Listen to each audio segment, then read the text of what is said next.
It's a rare gift to feel really seen, isn't it? Like when you've spent your life feeling like the world isn't quite made for you.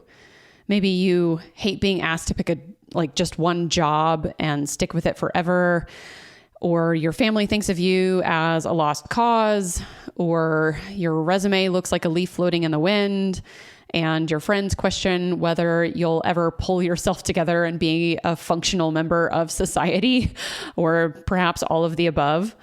It can feel like a real miracle when someone shows up and says, you know what, your path is not only normal, but deeply needed. And that might explain the emotional response that David Epstein continues to receive for his second book, Range. Like a love letter to generalists backed by mounds of scientific data, Range makes the case that delayed selection is actually better for development. Because when you sample many different things, taking your time to find what really suits you, you might spend years looking lazy or directionless from the outside, but there's a good chance you'll find greater satisfaction when you finally find your thing. In fact, in combining all of your varied experiences, you might also fill a unique niche in the world, one that no one else has ever even considered. And hearing all of that, when I read Range, made me feel so seen that I cried multiple times before getting even 20 pages in. My name is Brandy. I'm your overly emotional host, and this is a show called This Plus That, about connecting the seemingly unconnectable and why it matters. In today's conversation, I talk with David Epstein about the intersections of inefficiency plus joy. Because while the world might see your long process as very inefficient, a hated behavior in an industrialized world, and while you might feel like you're behind everyone else around you or too late to do what you came here to do, David is going to help you, like he did for me, realize that you're in exactly the right place. And in this conversation, we also talk about Vincent van Gogh, who didn't come into painting until very late in life after years of trying many, many different things and often seeming like a failure. The first time that David realized that normalizing life as a generalist might be incredibly cathartic, and why he thinks Range continues to elicit such an emotional response. His own path as a generalist, and how having average skills in one domain and then applying them to something seemingly unrelated suddenly made him very unique. How switching so many jobs in your life can be seen as inefficient, but often leads you to a better match fit, as I mentioned. How humans are actually more suited to late blooming than any other organism. That was so surprising for me to hear. I love that. Also how David practices inefficiency to keep himself joyful and curious, and the people currently inspiring David when it comes to connecting the seemingly unconnectable. David is the author of the New York Times bestsellers, of course, Range, and another book called The Sports Gene. He was previously an investigative reporter at ProPublica, where his work spanned from drug cartels to poorer practices in scientific research. Prior to that, he was a senior writer at Sports Illustrated. He has master's degrees in environmental science and journalism, and has lived aboard a ship in the Pacific Ocean and in a tent in the Arctic. His TED Talks have been viewed more than 10 million times, and he's currently the host of Slate's popular how-to podcast. I'm telling y'all, I called him the other day when I was telling a friend about the show. He's just like the king of generalists. And it's just such an honor to be in conversation with him. A few things of note, lastly, before we hop into the conversation. At one point, David mentions that I have one of the first copies of the paperback edition of Range. It's because he graciously sent me a copy after I gushed about it on Twitter, telling everybody that I'd cried a few times before hitting like page 15 or something. And then again, stay tuned for an Easter egg at the very end after the official credits, because while the tape was still rolling, we had a really lovely exchange about the joy and surprise of getting to talk to people you look up to, and how becoming a writer was a better way to satisfy David's scientific curiosity more than becoming a scientist. And I just love it because everything always seems to get better when folks think they're off the air. So enjoyed that little nugget at the end. Here's the conversation on the connections of inefficiency plus joy.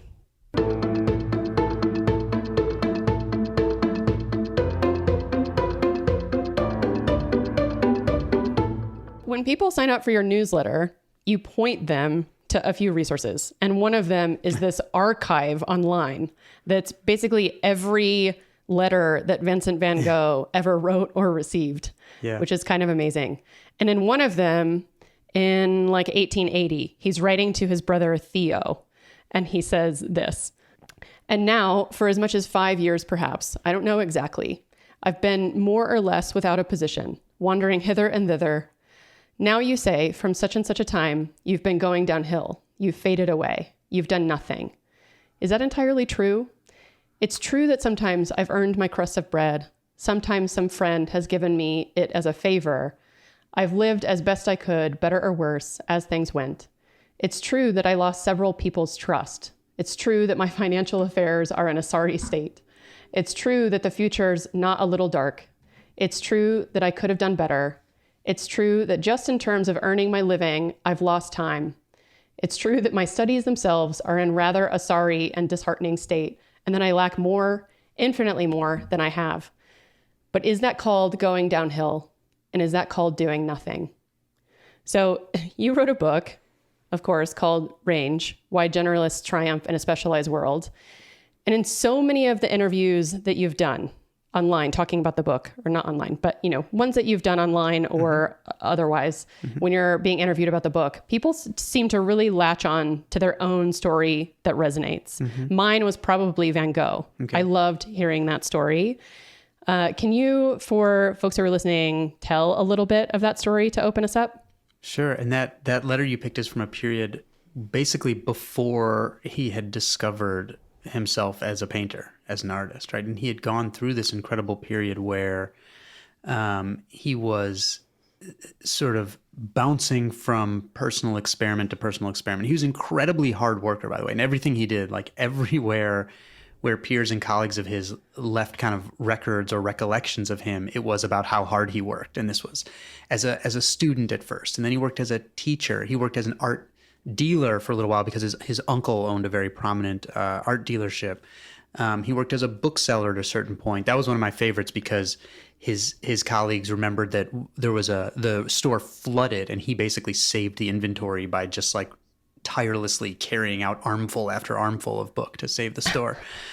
He trained to be a pastor like his father. That didn't really work out. And then a preacher. And it was for one reason or another, all of these experiments never really worked, whether it didn't fit with his personality or, in the case of training to be a pastor, he just like wasn't picking up Latin and Greek really.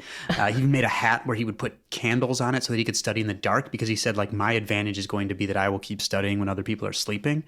And so it wasn't for lack of effort. He just wasn't picking some of these things up very well.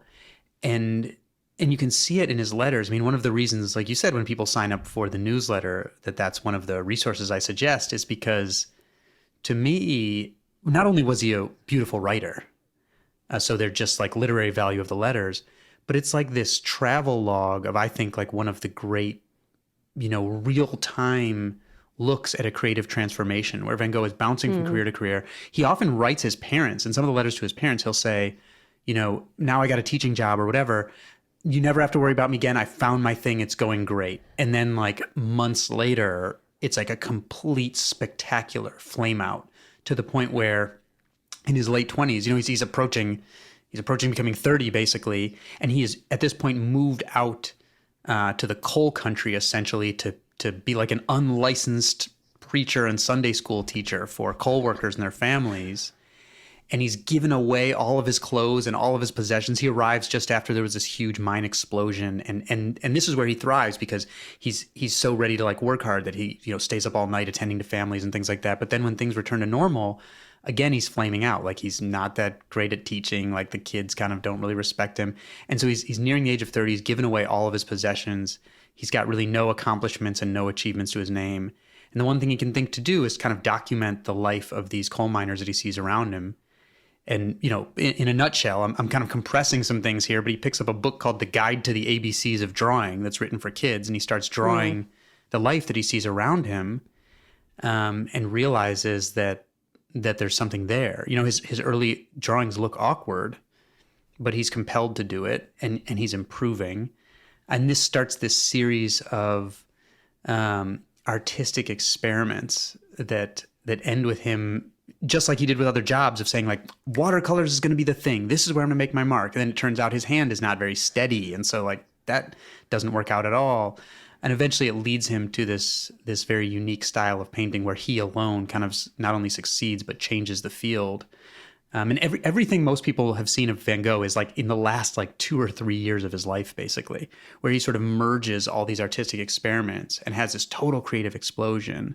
And it's not true, by the way, that he didn't become prominent while he was alive. There was actually some of his art was in an exhibition where Monet said he was like the class of the exhibition, and there was this like ecstatic review written of his work. But people didn't go viral as quickly back then, and this was like very shortly before he died. So there was, the beginning, and he sort of shunned it. He said, no, I'm just beginning. Like this attention is not good. But that was coming at the end of his life. But it was just this story. The reason I used his story was because I thought it was representative of, might almost sound silly, but of research that looked at how people find what economists call match quality, the degree of fit between their interests and abilities and the work that they do, which turns out to be really important for performance, really important for a sense of fulfillment. And it turns out a good way to do it is to sort of, expand your roster of experiences and try to gain insight into what you're good and bad at and what you're interested in and not, and pivot and pivot and pivot. But I think it goes against some of our intuition to like pick and stick, essentially. Right. And I want to talk more about match quality in a second, but I just, there's so much of that story, of course, that resonates with me, not just reading it in the book, but then going and reading that letter in those archives to his brother, sort of pleading to his family and trying to explain to the sort of public constant, oh, just kidding. I think you try one thing and you announce it publicly, you try to do that thing, and then you decide to zig. Yeah. And I think then also this like internal feeling that next time you announce something or when you find the thing, like he found painting, that people aren't going to take you seriously. Yeah. Like I have this constant, like, if I actually decide to zig and zag again, will people, it's like crying wolf. I have this like fear that people won't take any of my projects seriously because I'll never commit to something. Yeah. And I think that resonation, or the resonance that I think that happens there, right? I mean, the way we sort of connected after I read Range was that I saw this Twitter thread online where someone was talking about the idea of nonlinear careers and generalists sort of, in that way. And it was this massive thread of responses. Yeah. I feel like anytime I run across someone who says something like normalize a nonlinear career path or, experimenting with your life or what have you, there's just this insane emotional outpouring from people. Why do you think that's so pervasive and that there's such an emotional response? Because I think you had the same response to your book overall, right? It is. Sorry, I'm just taking a note here, so I remember to bring something up. Yeah. What you mentioned actually gets at part of how I decided to even do the book in the first place, which was some of the book came out of me criticizing the work that underlies the so-called 10,000 hours rule. Or right, Malcolm Gladwell. Yep, and specific, and then he and I like got in these public debates on it that are on YouTube, and that we were talking primarily about sports in that area because that's sort of a prominent area where the 10,000 hours rule had been applied. But then I got invited by the Pat Tillman Foundation, which is a foundation that is named for the late NFL player who left in the middle of his career to join the army and was killed in Afghanistan. And the foundation gives scholarships to military spouses, soldiers, and veterans who are doing career development, often career changing, if they're recently out of the service. And a friend of mine, I ran track and field in college, and one of my training partners was a Tillman scholar. He was selected for it, and he invited me to speak to like a small group of these Tillman scholars one year.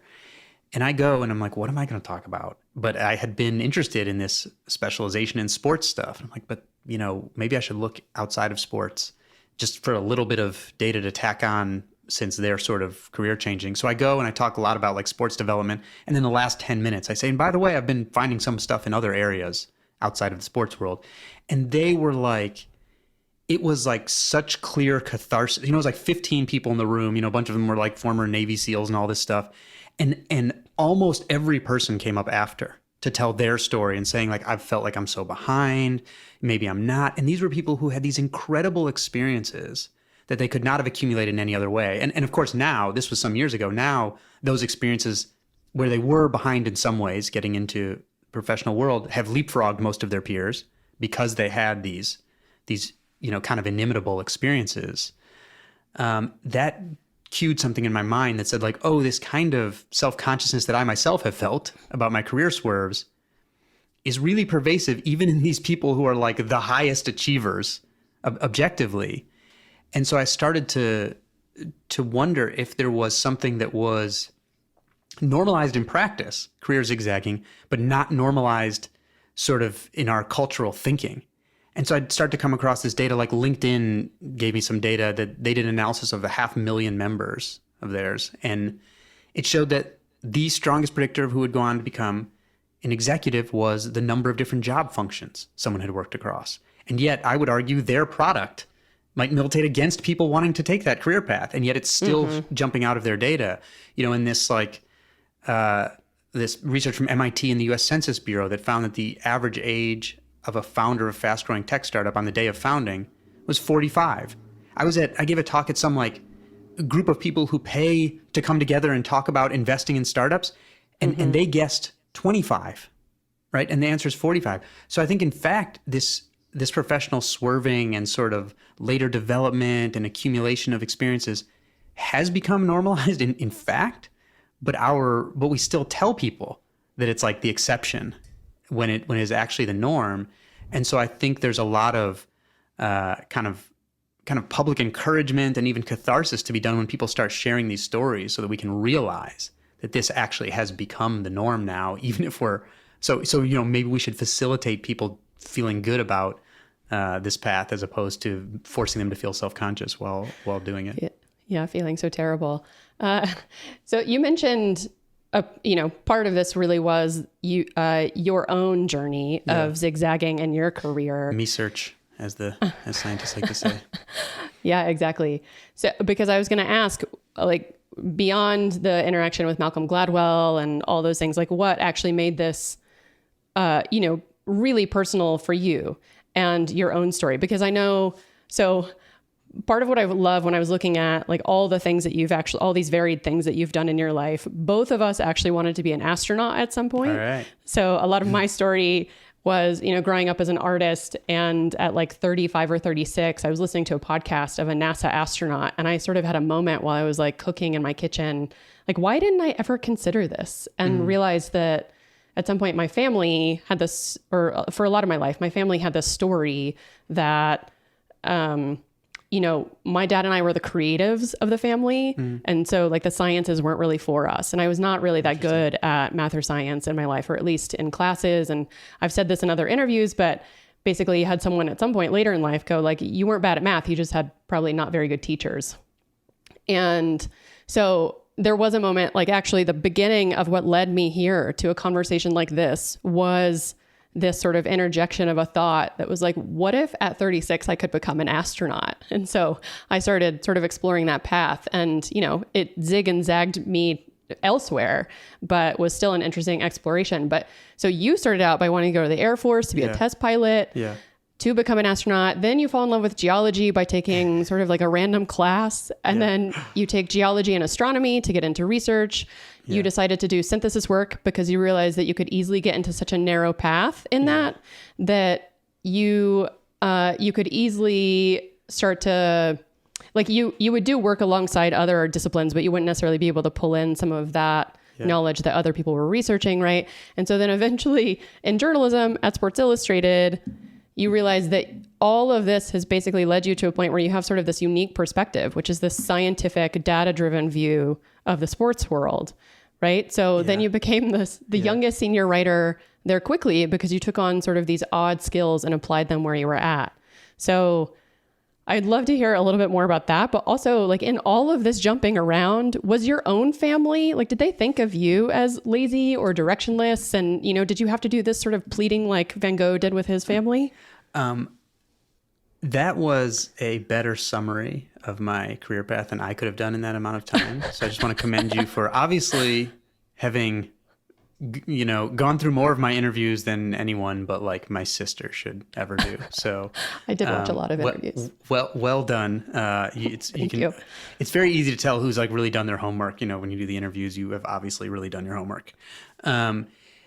So by the way, just before I answer that question, when you mentioned in your family, the idea was there's sort of the, the art people separate from the science people. I don't, don't blame anyone for that. What's sometimes been called the two cultures. But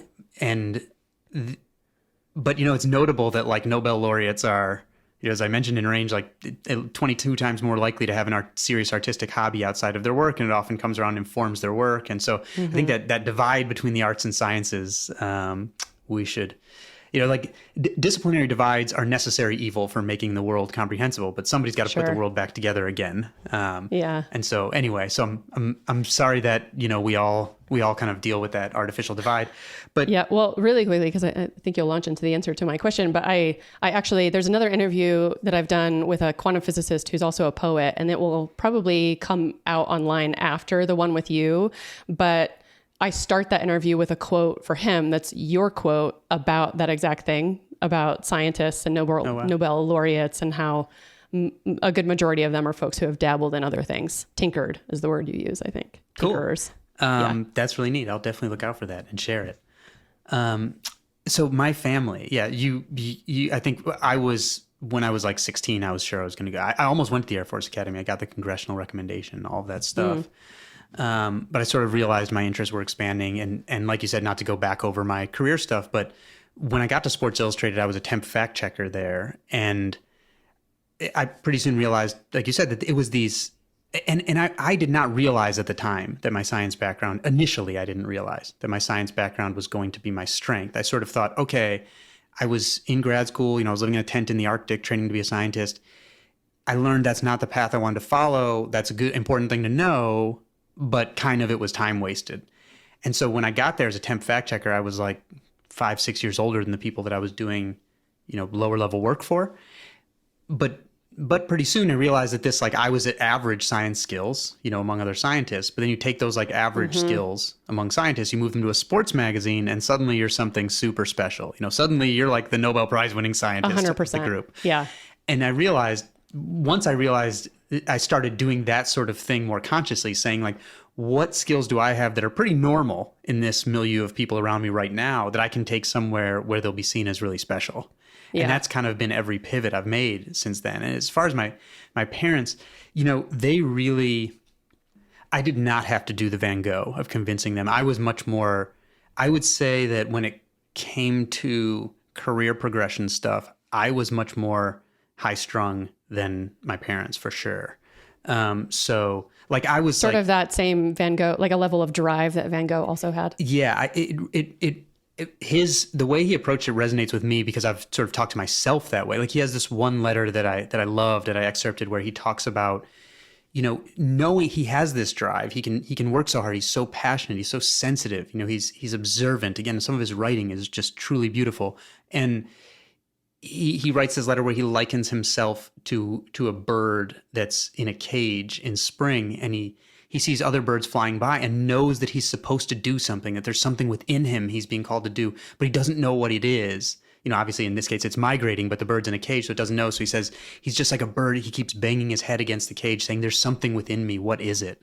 And sort of searching for it. And that I really resonated with, because I also would bounce around things and work really, really hard. Like work ethic was not a problem. If anything, I would say like learning to sort of put more emphasis on recovery is probably something I had to learn as I became more mature. Yeah.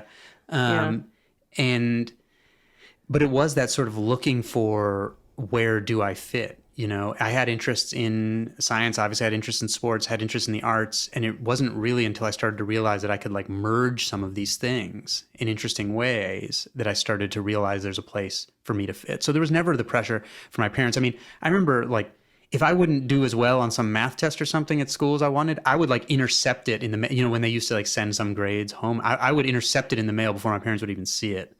And they never really said anything to me about that. I'm sure they realized it was happening because like other parents were getting them. So I think they probably realized that I was my own, like if anything, some people need to be managed, I think, to be more critical maybe of their performance, and other people I think need to be managed to be less critical of their own performance. And I was probably in that latter category. And I think either they were just sort of more laid back about it, or maybe they realized that like the external pressure wasn't needed, basically. So had that advantage over Van Gogh.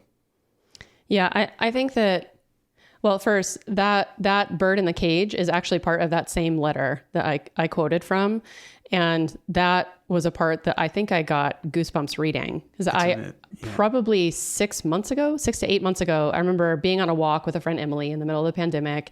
We were walking around her neighborhood, and I was just sort of exasperatedly telling her, I'm so frustrated because I feel like I have something to give. Like, I'm a person who is very driven. I am doing a lot of this experimentation, and I feel successful when I try something.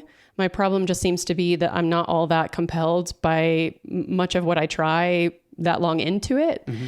And, at nearing 40 years old, I was just going, it's so frustrating to be in the world as someone who feels like you have something to offer. Like I know I have talent and skills and something, but I just don't know sort of where to direct that in a way that actually makes me like sort of best service to the world. And also, and for me, my dad specifically, I think was more concerned about money. And I think as I've gotten older, I've sort of started to recognize like his need there was just making sure that his daughter was safe, So I don't blame him anymore for that compulsion to be nagging me when I go off on one of my experimental, I might not make very much money sorts of things. Yeah, he's worried about but you.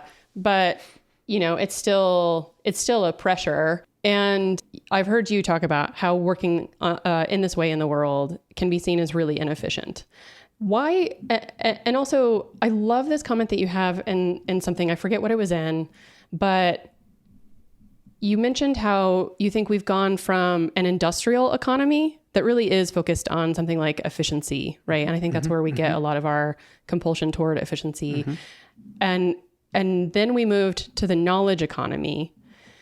And now that we're in the creative economy. So I think number one, why do you think we value efficiency so much? If you have any commentary beyond just sort of industrial revolution got us there. And then I think too, like you talk about sort of sunk cost bias, I guess, in one way that like debt even. So like student debt makes us more prone to stick with one particular thing. And so I think in that way too, being inefficient or being efficient rather is sort of forced upon us because there's so much sort of compounding debt that a lot of us experience as well. Yeah. And what you mentioned about, your father and the Industrial Revolution and so on are connected in that I think we need to realize that for people like you and I, it can feel, sort of stodgy, I guess, to like pick something and stick with it, even though it makes a lot of sense, sort of intuitively for a certain generation. But like for much of the 20th century, the fact is, I think the evidence suggested that specialization was a better idea for a lot of the 20th century. There were still advantages that accrued to people who were broad, but it was... we were in a system where you could have a discrete period of training or education in your life, and then followed by a discrete period of work based on that training, period. You didn't have to keep relearning. People weren't changing jobs as often. They faced the similar problems more repeatedly. That meant lateral mobility was very limited. And so specialization made a lot of sense. And we're at this period where, whether it's our parents or our grandparents, that we're kind of maybe often getting advice from an era that doesn't really exist anymore. Like it was really, there's this idea that millennials are sort of the itinerant job hoppers, and then it accelerated from there. It really started with the late baby boomers, where their young professionalhood coincided with the rise of information technology, which meant suddenly we're shifting from people who can do the same thing over and over to people who can engage in knowledge creation, flexible creative problem solving, lots of human interpersonal relationship stuff. And with that comes huge lateral mobility for people who can do that, right? They can learn those specific technical skills if they have these other skills. And so partly I think we're getting well-meaning advice from people who grew up in a different era. but also it's intuitive. Like you mentioned the sunk cost fallacy, which is an incredibly powerful cognitive bias. The sunk cost fallacy is basically, sometimes maybe people have heard the phrase throwing good money after bad. That's like the manifestation of the sunk cost fallacy. Basically, it means once you've invested anything, whether that's time, whether that's money, whether that's emotion, whatever, in something, in some endeavor, in some financial investment, whatever, you're more likely to put more in, even if that subsequent choice is not one you would have made initially, right? So your decision-making becomes colored by the fact that you've already done some of it. So you say like, well, I don't want to turn back now. Maria Konnikova, one of my favorite writers, who's a psychologist, writes in her book about con men, writes about how they sort of know intuitively to prey upon this. So they'll make sort of small asks for money and emotions and things like that. And then you're much more likely to say like, well, I already started down this path to do it. And we do the same thing with work, right? Because we've invested time in something, we don't want to turn, even though objectively, if it wasn't us involved, like you should give the advice the way that you would give to someone else, right? That it colors our decision making, just the fact that we've done something in the past. And with student debt, right? That's a financial investment where people invest in a certain program of study.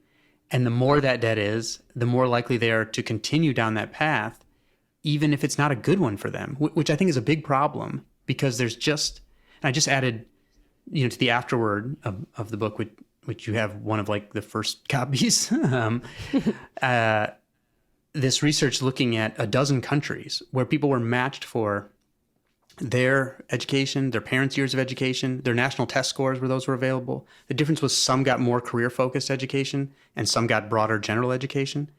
And the pattern in all but one of the countries was that the people who got the more career-focused education, they're more likely to get hired quickly out of training.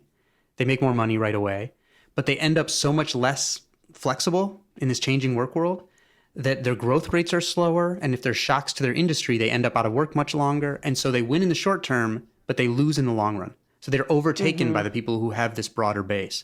And this pattern shows up all over the place, in a lot of the research that I cite in Range. To me, like the less marketable but accurate subtitle of the book would have been that like sometimes head starts can actually undermine long-term development, where you'll see this in some of the research I looked at in Europe that contrasted timing of by which people have to pick their specialty in college will show that the people that pick earlier, again, they jump out to an income lead. They are more likely to get hired right away, but they end up with worse fits, so their growth rates are slower. And if you look 6 years or more out, they actually start quitting their career tracks much more often, despite having more disincentive from doing so, because they picked before they really knew much about themselves or their options. And so again, it's this win in the short term, lose in the long run. But our intuition is so built for what we see right now, and so built for the idea that I think when we see two people separated by some amount in skill level, in earnings, whatever it is, whatever you want to measure, we assume that that's like, even if we know it's not true, our intuition is that those people are on a stable trajectories and they will always be separated by this amount. And it turns out that in all science of human development, it could not be further from the truth. That development is nonlinear. But I think both because of the economy we're coming from, our parents are coming from, and our grandparents, and also just because of the way our intuition is set up to be oriented toward head starts and short-term improvement, we're fighting both some of our cultural momentum as well as our intuition, when it comes to sort of plotting these more meandering career paths. That said, I'm encouraged by the fact that even despite these cultural forces, that the successes of people with these diversity of experience are still showing up. It's just it takes time, takes patience. And, I think because of the cultural messaging, it takes quite a bit of heartache also. Yeah. So you mentioned match in there. And then also, I think speaking of things like intuition and evolution and biology and development sorts of things, you also, I think somewhere talked about how humans are designed for late blooming, that more so than other organisms. Yeah. So can you explain now what match fit is, and then more too also about how humans are actually meant to be late blooming? Yeah. So match fit or match quality is a term usually used by economists, and basically it describes the degree of fit between who you are and what you do, like the degree of fit between your interests and your abilities and the work that you're doing. And this turns out to be quite important for your level of performance, but also for your sense of fulfillment. And there's pretty compelling data that in college, for example, the return on investment to someone going through higher education is actually the return on investment to their sampling. That is, their ability to try different things and get a better sense of what their match quality should be, where they fit, is higher than the return on the stuff they're actually learning. This was first proposed by a Nobel laureate economist, and later supported by data. And I think that's sort of surprising to hear. It was counterintuitive to me initially. It isn't anymore, now that I've spent a lot of time with this data. But our insight into ourselves is constrained by our roster of previous experiences. And given how important it is to try to find a place that fits your interests and abilities, I think when we're forcing people to kind of specialize earlier, than maybe feels natural to them, we're making it more likely that you put the wrong person in the wrong place. This is super clear in sports selection, by the way. So as selection has gotten younger and younger in youth sports, the rates of transference of people from like the top youth national teams to the top adult national teams, it's awful. Basically, there's just a brand new study out too recently for my book that looked at about over 6,000 athletes, and it showed that the elites, they do more stuff early on. Their progress is slower early on while they're amassing this like broader range of skills and figuring out where they fit. And so they tend not to be the youth champions, but then they go on to be the adult champions. And it showed the same exact thing for Nobel laureate scientists, that they progress more slowly early in their career because they're doing more multidisciplinary work. But obviously they leapfrog past their peers later. In terms of and so I think this kind of slower progression also dovetails with what you asked about human development, which is there's something called speed of life history that biologists study. And this is basically the rate at which life benchmarks occur, developmental benchmarks. And humans have a very slow speed of life history. Typically, this is I'm using a broad brush here, but the slower the speed of life history, the smarter the animal. And so humans have a very, very slow development compared to other animals. Some animals that come out and are like totally ready to do exactly what it is they need to do, like very well adapted for whatever that is, but probably not the type that are doing like higher order thinking. You know what I mean? Like a fly who dies in 3 days or something. Right. Like we were ground zero for like cicadas here, the 17-year cicadas that just came out. And they come out right away and they're doing their thing. And then they are like, they can't even, like, if they get flipped on their back, like they can't even get back over, right? There's like a thing that they are very well programmed for. They do it and then they die very quickly. And so you actually, I think keeping, sometimes people look at kids now and say, oh, they're so sort of childish compared to maybe how like some of their forebears were, who were already working when they were 12 or 13 or something like that. And that turns out like not to be good for developing cognitive abilities. So slow is a good thing. It's an innate part of human development. And I think it goes longer than we think. So we're often telling people, well, let me just give it a name here. So I want to describe the so-called end of history illusion that I talk about a little bit in Range, which is this psychological finding that if you ask people if they've changed a lot because of their experiences in the past, everyone says like, oh yeah, I've changed a ton. But then if you ask how much you're going to change in the future, they say, well, now I'm pretty much done. Like now I know who I am. And so we always acknowledge change from experiences in the past, but underestimate future change. We're like these works in progress constantly claiming to be finished. And the fastest time, and this relates to everything, how you like to spend your time, what you think your best talents are, what you think your weaknesses are, the vision of the world that you want to have, what you value in friends, etc., everything. And it changes all through life. We always underestimate it. But the most rapid time of change is from about 18 to about your late 20s. Which is when we're telling people like, what? Now you've played around, now you really have to figure it out, right? So you're putting them in the position of of choosing things for a person they don't know yet, essentially. There are traces, right? It changes one piece at a time, but also for a world that they can't envision yet, because the work world is changing beneath them while they're changing. So again, this change happens all throughout life. But the most rapid period is the period when we're often telling people like, yeah, now you've played around, now it's time to figure it out. And I think we should align our talent development systems more realistically with what we know about human development if we want to help get as many people as high match quality as possible. And that would be good for everyone, right? You want efficient talent markets where people are shuffling to the places where they've learned they can best succeed. And so I think anything that removes those barriers, whether it's student debt, whether it's attaching healthcare to people's jobs, whether it's just cultural messaging about moving around, anything that infringes on the freedom of that talent market efficiency is not good.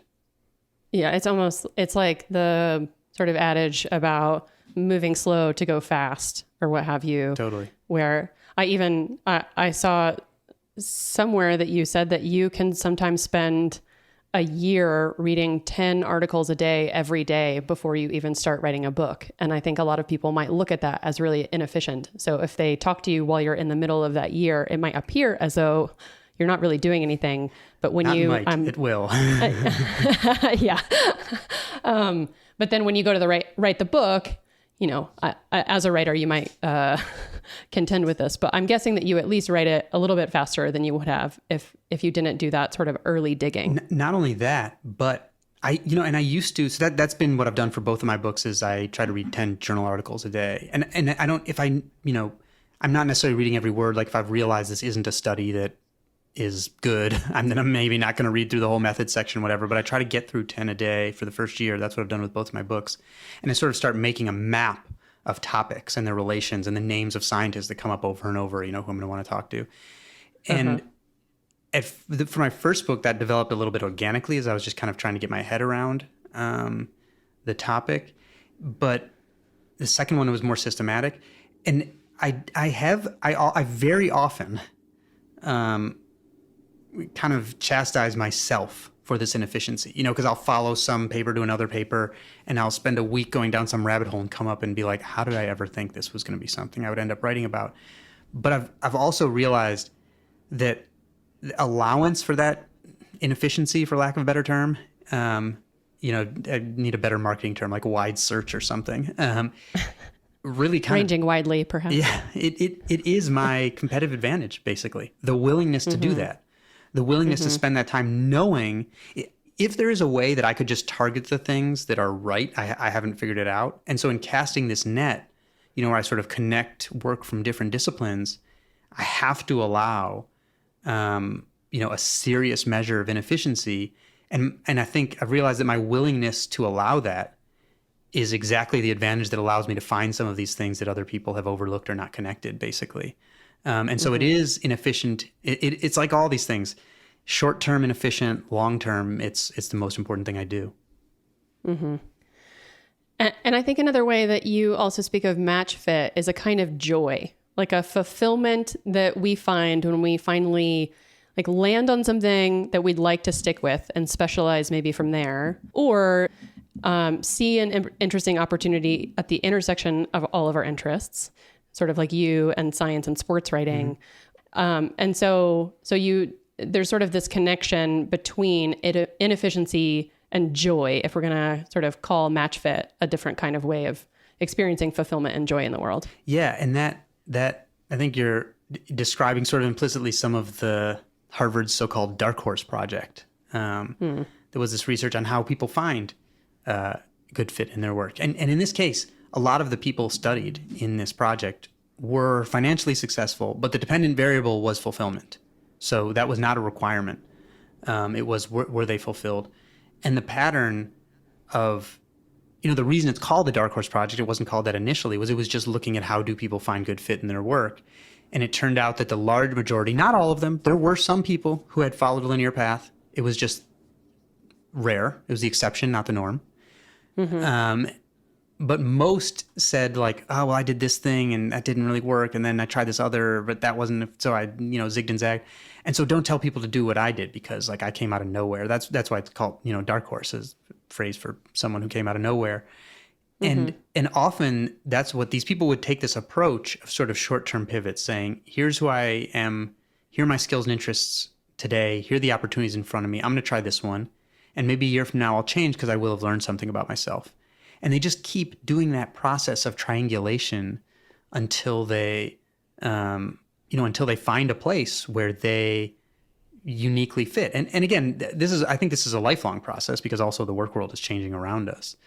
But it was really interesting. I mean, I didn't go into detail about a lot of their careers in range, but there would be like, a guy who worked as an electrical engineer, and what he was really good at was like fixing, like aligning circuitry. And then he did something else that totally different and realized like the part he liked was the aligning. And so he's like, you know what, I like aligning things, like and looking at symmetry. And he ended up starting this like incredibly successful antique furniture restoration business because it allowed him to work on like aligning things all, and that's like a super specific, like I never would have guessed thing, but it was by like going through these different experiences and saying, I really didn't like this part of it and I was bad at this part of it, but I was good at this part of it and I loved doing this specific part. How can I do more of that? And I think one thing that all the dark horses really have, whether they were the smaller number who followed the linear path or not, was they practice so-called self-regulatory learning, which is like whenever they're doing something, they're stopping and reflecting on it and being like, what met my expectations, what didn't, what played to my strengths, what do I need to work on, who do I need to help me do that, why do I want to do it? They really, lots of metacognition, like thinking about their own thinking and experience. And that turns out to be kind of a hallmark of, people who get off performance plateaus, so to speak. And some people do it intuitively, but most don't. So when I was just like learning about this research, I ended up I asked one of the sort of the leading researchers in the world about it, and I ended up keeping sort of a journal to make sure that I'm reflecting on everything I'm doing and getting the maximum amount of learning from it. Yeah, that metacognition is so interesting because when you talked about like when you were writing, when you do all that sort of journal searching and then go to write the book, there's this sort of middle ground where you start making like a map of all of the topics that you want to talk about and who you want to interview for those topics. And I wish you could see to my right. So I think like 4 or 5 years ago, I had done this sort of little exercise for myself where I, on this huge sheet of paper, put down all of the sort of domains or topic areas I was interested in my life because I was in this moment of like, which one is the one, I just didn't know. And so I was doing this work of like trying to map it all. And then in it, I also have like all the sort of subtopics, but then there's like quotes connected to it everywhere. So it's sort of that same, like, I know if I wanted to write a book, I have all the quotes associated with all the topics that I would want to write. But it wasn't until this year I had this sort of profound revelation that went, wait a second, what I enjoy doing is making the map, which is sort of the aligning. That's a good, right? So it's making the connections. It's not, I don't want to find one single thing at the middle of something and choose it. I actually, which is sort of what led to this podcast, right? I was like, what I love is just actually talking to people about all the different connections. And then it gives me an excuse to learn all the different things that I really ever want to learn. And I get to talk to fascinating people who are doing intersection, work at those intersections and that sort of thing. I think that was a really beautiful observation. I think you and I are probably very like-minded. I mean, the reason I started my newsletter is, which I'm going to relaunch soon, is because I wanted in the form of things shorter than a book to be able to just be like, oh, connect this one thing to this one other thing and sort of share it. And I just think that's a really important observation you made, that it wasn't like the just looking for the thing you're going to specialize in, but you're like, oh, it's actually mapping these ideas together that you really love. Yeah, that's a great, that's going to stick in my head. I appreciate that observation. Well, I think that's real for me too. I started a newsletter in 2019, at first called Mixed Media, and now called This Plus That, just to align it with this. But the whole point of that was, I think the other thing that generalist types of people often do, which is sort of, if no one's going to give you permission, or there isn't a specific field that exists yet for you, that you just sort of go, well, I have to find a way to express what is sort of coming to me. And so I was like, well, I'm just going to start a newsletter because I'm not going to get hired right now, at least by any sort of like scientific journal or something, or, some sort of research institution in a field that I enjoy in science. And also I'm just too bored to choose one particular science unless it's maybe quantum physics. I could probably do that forever if my brain could wrap itself around those things. But it was my way of going, well, I'm just going to combine all these things and sort of, it'll be my little playground and maybe someone will like it. So it was me inventing a way to go like, well, I don't have a way to do this practice. And so this is my practice, which is actually one of the things I was going to ask you, which is how you are maybe intentionally being inefficient these days, or if there are regular practices that you use in order to be intentionally inefficient, maybe other, beyond even your journal practice of reading several articles a day that help you spur on joy in your own life. Yeah, some of both. So I have something I call it sounds so silly, the book of small experiments, where I kind of force myself, I use it the same way that I used, a notebook when I was a grad student in the sciences, sort of, which is, you have some hypothesis that you want to test. You write that down and then you start thinking of ways that you can test it. And so for me, I'll force myself at least every other month to generate some hypothesis. No, I mean, I generate them much more rapidly, at least every other month to test one where it'll be like something I want to know about, some career I don't know, some skill I'd like to learn, whatever it is. And then I put that down and I have to force myself to find a way to test it. Now, this could be very small, like it could be just talking to someone about some career that I don't know anything about, but that I think is interesting, or it could be more involved, like taking a class. So one of the ones that really helped when I was writing Range was I at the time I was working at ProPublica as which is all investigative reporting. I was doing more traditional investigative reporting. And I was feeling very stuck in my book writing. I kind of realized in retrospect why that was, but so I decided like my stories are all starting to kind of sound the same, and writing at the density of a ProPublica story at book length would be super exhausting to read. So I need to get out of this mode. I want to learn some new structural thinking, and because I think structure in writing for me is the biggest challenge. And so I signed up for. That's why I enjoy being a poet more, but I guess real poetry is also like it has structure underneath it when you're doing it. But now I look for structure in like literally everything. But so I signed up for a beginner's online fiction writing class, just thinking that I would find some new ideas for structure, like total beginners. Nobody cares what you've done. Nobody knows who anybody is, any of that stuff. And it was like a revelation for me, particularly when we had to do these exercises where you write a short story with only dialogue and then one with no dialogue whatsoever. And doing that one, which I was much better at, made me realize that I had been in my book manuscript at the time, I was way overly using quotes, because doing the investigative reporting, you want to use quotes as much as you can, like put things, especially, your lawyers, like put it in someone else's voice if you can, right? Yeah. And so you want people giving firsthand accounts of things. In the book, it's exhausting to read that many quotes. And I realized I was using them a lot of times when I didn't quite totally understand something, to sort of let the researcher say it themselves. But that's not in service of the reader. And so I went back, I stripped a ton of quotes. It helped me pinpoint what I really needed to understand better, researchers I needed to go back to. And it just became a less exhausting read, I think, because the book has a lot of, there's a lot of research is covered in it in one way or another. And I think it, I was always sort of like walking the line of, will it get too exhausting? And so it was just like getting out of my normal mode of what I was doing in my daily work that sort of flipped the switch that said, oh, like I'm just stuck in autopilot in the kind of writing I'm doing. And so I'll always force myself to do these experiments. I didn't find what I thought I was going to. I was like thinking about new structures, which isn't what came out of that class for me, but something else really valuable did.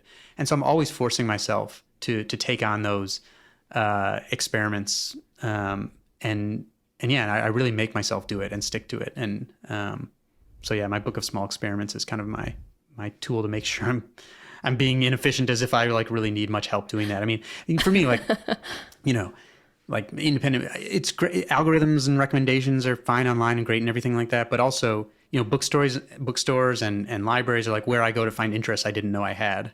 And so if I go in and sort of shelf surf and things like that, I'll often come out with something that like ignites an interest that I just didn't know about. And I should say there are a few, I try to keep like a broad like stream of information coming in. So there are things like a few publications that I read every issue is like the New York Review of Books, the London Review of Books, neither of which are really about reviews of books. They're much more like essays prompted by the fact that someone wrote a book, and like New Scientist, and I'll go through these all the time, just kind of looking for things that spur my curiosity to follow up on.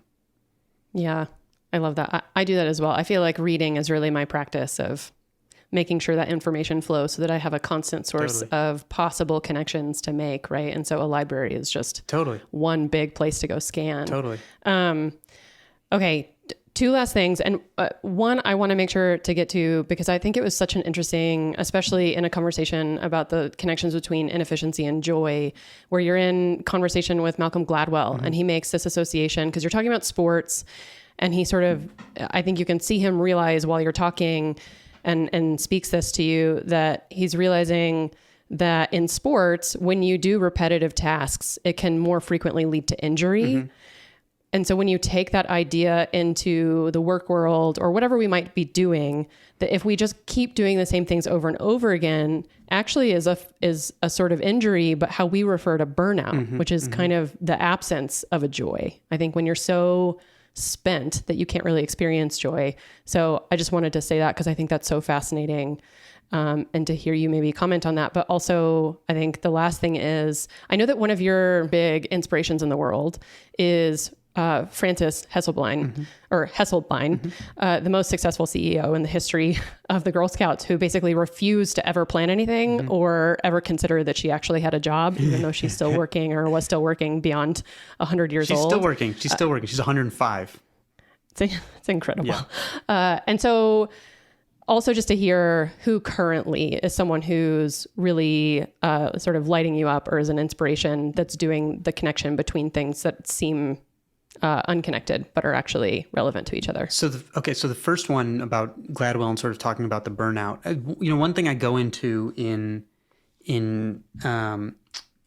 range at some length is, and I was acutely aware of this coming from being a writer at Sports Illustrated, that we often use analogies from sports for things in the rest of life, and they're really poor fit, actually, because sports are incredibly well contained. Whereas the psychologist Robin Hogarth called a kind learning environment, rules never change, patterns repeat, work next year will look like work last year. Not like most of the rest of the work world. In fact, Anders Ericsson, the so-called father of the 10,000 hours rule, in his book Peak, writes that, by the way, this sort of strategy only works in certain domains, and the exemptions he gives are for like the ones that almost all of us actually spend all of our time in, unless you're like a chess player or a golfer. Right. And so I think, but in this case, when it comes to some of this sort of protection from injury, I actually think sports is an okay analogy. So that diversity you referred to, there's a protective effect of diversity in physical activities. So a great one, I didn't put this in range, but I spent some time with a physiologist for Cirque du Soleil because they have incredible physiology data. And they found that they had their performers learn the basics of three other performers' skills, not because they were going to perform them, but because they saw this data that suggested that diversifying movement patterns protects from injury. They compared their injury rates to Canadian Gymnastics. It's a Canadian company. And they found it reduced their injury rates by a third. Wow. Just having this, building in this movement diversity. And so I think there are a couple advantages in the sports world that are reasonable to analogize for adding diversity or having a sampling period. One is the more things you try, you get a better sense of where you fit. So that shows up in sports selection. You build a general, broader toolbox of skills that allow you to transfer skills to future tasks better. So it's classic finding breadth of training predicts breadth of transfer, meaning the wider set of problems you faced in training, the better your chance of being able to transfer your skills to new problems later on. Protection from physical injury in sports, this movement diversity. We can speculate about why that is. I would say there's lots of good speculation about how it balances different systems in your body. But the fact is, it appears. We don't necessarily know all the reasons, but it is true. And protection from psychological injury, I think, where people are, I don't think we were necessarily built to do the same thing over and over and over and over again. People like to quote, I often get asked why I didn't include Robert Heinlein's quote that, specialization is for insects, basically. But I noticed even when I was talking to, because I quote a bunch of people who specialize in an area of research in the book, right? And in having small talk with them after the interviews, they would often express their disappointment at like thinking they went into academia and it would be this like broad ranging life of the mind. And in fact, they got sort of forced to specialize. And I think, and you've alluded to this a few times, that in some ways we've made people feel bad about curiosity. Like curiosity should be an asset. Curiosity is a gift. Ian Leslie has a book called Curiosity. It's about how it's like a survival skill. And so I think we are, for a variety of reasons, whether it's just changing things up, whether it's lessening the pressure on one single activity, whether it's getting broader exposure and new ideas, that this diversification has a protective effect, basically, against psychological injury. And you'll see actually more, even at the elite level in sports now, more like sports psychologists will counsel some of their athletes to have like some interest outside of sports that they can put some of their energy in and for recovery and all those sorts of things. So I think there are these buckets of kind of protective effects that diversification have. Frances, so I tell her story at some length and range. Long story short, so she took her first professional job at the age of 54, went on to become the CEO of the Girl Scouts, which she saved. She had 130,000 volunteers. She tripled minority membership. She turned the cookie business into $350 million a year, et cetera. And the way that she sort of went through life was saying, with short-term planning, as she said, I did what was needed at the time, right? We usually think of leaders as people who have these like long-term vision. And I think partly for her, because she was keenly aware of some of her lack of credentials. So like when she became CEO of the Girl Scouts in her 60s, her predecessors had been like a woman who started the Coast Guard, Women's Coast Guard Reserve in World War II, a university dean, like these people with insane leadership credentials. She had one semester of junior college education and had done a bunch of different volunteering stuff. And so I think she was so keenly aware of like not feeling like she was expected to be some visionary that she was willing to be more honest and say, well, obviously I can't know all the stuff to do. Basically, I'm going to go in, I'm going to shake up the org chart so that information gets moving more rapidly through the organization. She didn't use this terminology, but in research, it's called differentiating the chain of communication from the chain of command, because she needed to get all this feedback, and then I'll react to that. Like I'll pivot based on we want to get communication flowing, and I'll pivot based on the feedback that I'm getting very quickly. And that's what she did and saved the organization. And it has continued to do that. She tried to retire after the Girl Scouts, and that lasted for a day. And she now runs a leadership institute. Yeah. And that humility of going, I'm not credentialed. So obviously I need some other input is a little bit, I think, like you said, when you were at Sports Illustrated, you were like, well, I'm not a professional scientist, obviously. Yeah. So, but like, how can I sort of apply that to this new area? Yeah. Yeah. I mean, I think one important characteristic of good generalists, I've come to call it, is epistemic humility, right? Is like being, I think that's an important characteristic of all people, because there are a lot of things that nobody knows well, but I think some of these really, really effective generalists like Frances are keenly aware of how they know what they know and what they don't know. And that leads them to understand, well, how can I set up systems that support my decision making and get people that are bringing good information in, because I don't feel like I have to know everything. I know I don't know everything, and I don't feel like I have to know everything. So I think sometimes we see the opposite of that in sort of behavior that's incentivized for politicians, where it's like acting like they know everything. And so like, the not setting up the kind of team of rivals as like Lincoln did that might help them make decisions. Yeah. So is there anyone now that's a new example of that's really inspiring you by mixing maybe across domains, or however you might call it? I'll tell you someone who I'm obsessed with, who is not by now, they're now active in my life, although no longer alive, which is I've recently become obsessed with these stories of Jorge Luis Borges. And I've just never, every once in a while, I read a lot. I started reading a lot kind of in my late 20s, I would say. So I was sort of late to come to being a voracious reader. And every once in a while, as I read more and more, every once in a while I wonder, like, am I going to encounter a writer again for the first time who just like, just knocks my socks off with their originality? And and if it doesn't come around for a year or two, I'm like, no, I guess I've read widely enough now that maybe I won't have that experience again. The first time you come to Don Quixote or whatever it is that does it for you. And Borges is doing that to me right now. And it's largely short stories. I have to read them all twice, because first just to get a sense of what's going on, and then really to go through and understand what he's talking about. But they're usually like 5 pages long, so that's easy to do. And the way I came to Borges, was through a scientific paper that was about the so-called replication crisis. So this is about why I write about this in the book a little bit, about how scientists have been, including me when I was a grad student, have been trained poorly for scientific thinking. And so we have a lot of scientific research that turns out not to replicate. Basically, when people are trying to recreate the studies, it turns out they were done poorly. And so a lot of the results are not accurate. And there's a famous paper called The Garden of Forking Paths by this statistician at Columbia named Andrew Gelman. And what he's talking about is how all these little decisions that researchers make unknowingly when they set up their studies can lead them to get unreliable results. And they don't even think about it, but they have all these, as if it's like a garden with forking paths where they're making all these choices just by walking but not realizing it. And I was rereading that paper and like just to refresh my memory, and I realized The Garden of Forking Paths, he mentions, is the title of a Borges story. And so I go and read the story, and it's basically like a lot of his stories are, and you'll totally be, I mean, interesting. You've expressed interest in quantum physics. Like some of his short stories are clearly attempting to make like allegories for thinking about quantum physics. And this one, The Garden of Forking Paths, is basically like a metaphysical thought experiment, like a lot of his stories are. And this one particularly is about time and the possibility of there being multiple universes that are forking in time, essentially.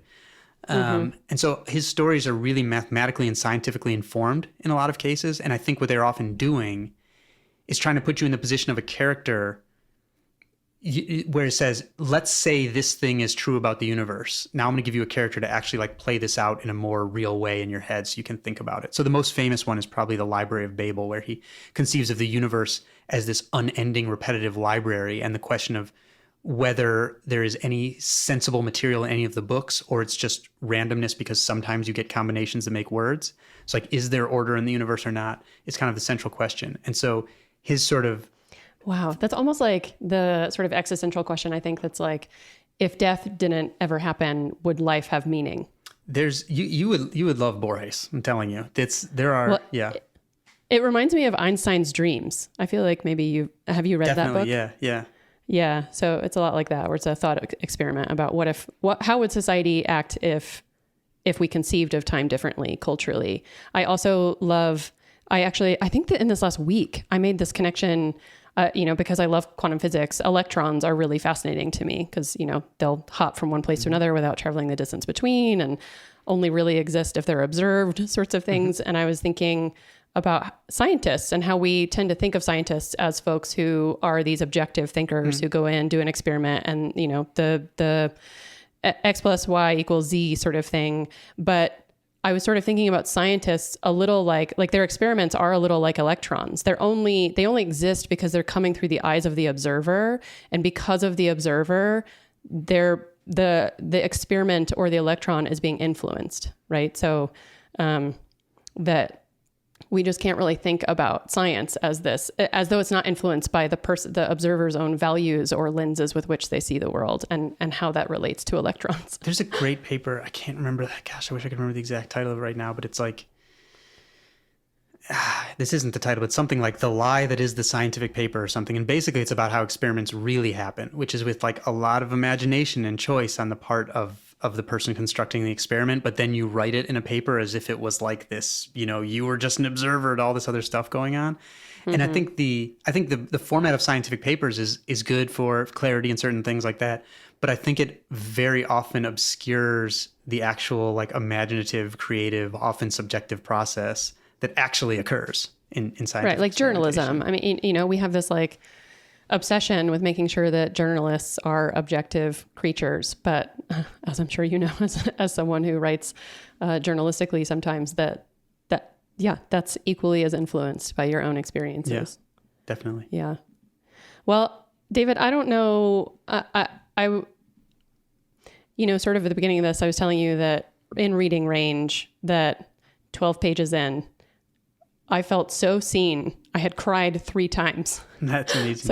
So I knew I was in for a pretty good ride. And I don't know what you feel like drives your work, but if the answer, even if you've never articulated it, is to help people feel seen, then I think you're doing your job. I really appreciate that. I guess that occurred to me implicitly because of the way it started with realizing what it meant to those Tillman scholars that I was talking to. But I didn't think of it as explicitly until some of the reactions that people were getting, and some of my own reaction that I didn't. I guess I don't know what I'm thinking about stuff until I try to write about it, honestly. Like that's how I understand what I'm thinking. And so it really wasn't until I started putting the information together and writing it that I realized it meant a lot to me personally. So that sounds silly. But yeah, no, it's really gratifying. And someone with your I feel like I'm not allowed to use the word range in my own sentences anymore, or it sounds like weird and self-referential, because I wanted to say like with your wide-ranging, curiosity and interest, but whatever, I'll use it. To hear that it resonated with you that way, it's the highest compliment I can think of. So, and writing can be very abstract. Like you put something out in the world, and it's kind of, you don't know what it's doing. So it's just nice to know when it resonates with someone with a very interesting brain. That means a lot to me. Well, that reflection means a lot to me also. And I think similarly, writing is, I had someone say to me, I think writing is how you figure out what you think and know and feel. And that's, and I've heard other things that are sort of like, you write what you most want to learn or, things like that. And I think that's sort of where I come from. But I mean this sincerely, and so sincerely, actually, that when I was conceiving the idea of this podcast, I had a really hard time coming up with a different name that wasn't Range. And I was like, should I just ask David to be a co-host? Because I just don't know. I was just, so it describes it so well, which explains why you end up using it so much that it maybe feels like a cliche to you. But there are so many people who haven't heard it yet. So I think it continues to have the same sort of emotional impact. So Thank you for your time today. And thanks for all of that synthesizing and scanning and generalizing and all of those things, the mapping or aligning or whatever, however we want to refer to it, all of that work that you do in the world. It's my pleasure. Thank you so much for having me. Wasn't that so great? I'm telling you, don't you feel so seen in the world like I did? Oh, it felt like such a joy to have that conversation with David. And, one thing I was thinking about that didn't come up in our conversation is something else I feel is kind of important to talk about when it comes to holding down a job, which is that not everyone can actually work traditionally, right? There's not just like sort of personality traits like generalists, but people who actually physically, mentally, otherwise can't work in traditional jobs. So neurodivergent folks, chronically ill folks, and disabled folks who can't show up in a lot of ways that traditional work environments ask for. So I feel like this very generalist concept of being able to adapt to your environment in order to string together what works for you is something we also really learn from all of those folks. And I think that's so important to note. But otherwise, you can find David online at davidepstein.com and on Twitter at David Epstein. Links to the show notes from our conversation and everything we talked about are on my site at thisplusThat.com/episodes under David's specifically. And I would also like to acknowledge that I do these interviews from my home on the native land of the Ute, Cheyenne, and Arapaho people. But you can otherwise find me online at thisplusThat.com and thisplusThatPod across Twitter and Instagram. Those are really the only 2 places I am. And we'll see how much I'm on them. I'm sort of so-so about social media. We'll figure it out together. Okay. Thanks to the team at Upfire Digital for the audio processing. You can find them online at upfiredigital.com. All of my music is by the folks at slip.stream. You can find them online at that same address. And if you're a plus kind of person and you love all of these conversations and this kind of thinking, this cross-disciplinary thinking as much as I do, you can also sign up for my newsletter at thisplusThat.com. In it, you're going to get inside peeks at important connections I'm making at the intersections of other seemingly unconnected ideas, podcast announcements so you never miss a show when it drops, additional commentary and behind the scenes thoughts I love to give from beyond these conversations, plus curated links to my other favorite recent idea mashing people and media. It's also the only place I share recommended reading and listening related to each show, and the only place where I'll allow you to reply to me and tell me guest recommendations for who you think I should interview in the future. So lastly, please rate and subscribe. I think you know some other folks who are into this kind of thing, because we're a mighty but maybe weird group of people who love making these very odd connections, but who are doing really incredible, necessary work in the world. So tell your friends about it, and let's all mash some things together. Until next time, this is Brandy, and thanks for listening to This Plus That. Oh, and don't forget, there's a little surprise after this little clip of music, so stay tuned.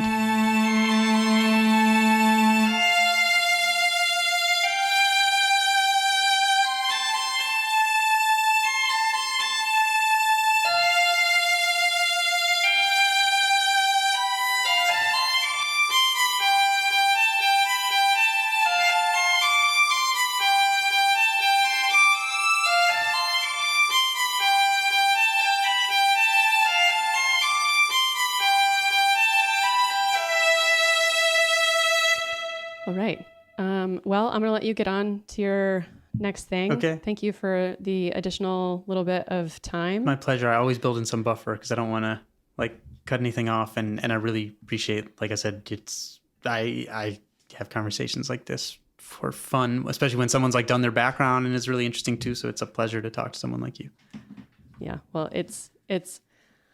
I never thought I would have an excuse to be able to actually one-on-one talk with the people who have written these books that have influenced my life, you know? So it's just a complete, utter pleasure and surprise. You know, I always thought, well, I'll write about these things and I'll reference them as quotes. But as I'm sure you know, when you're doing the research for something like Range, you actually getting to reach out to these people that have meant a lot to you who are still alive, what a gift. You know, so totally. It's funny. I realized like becoming a writer was a much better way to satisfy my scientific curiosity than being a scientist, where suddenly I could like just drop in on the people who were writing the journal articles that when I was a grad student, you know, I wouldn't have even thought to approach. Yeah, absolutely. It's the, you know, why I think, like you said, like a lot of people wind up in academia and then they go, well, this is sort of limiting. Yeah. So I'm going to invent something else that allows me to sort of branch out of that. Yeah. But, well, thank you, David, again.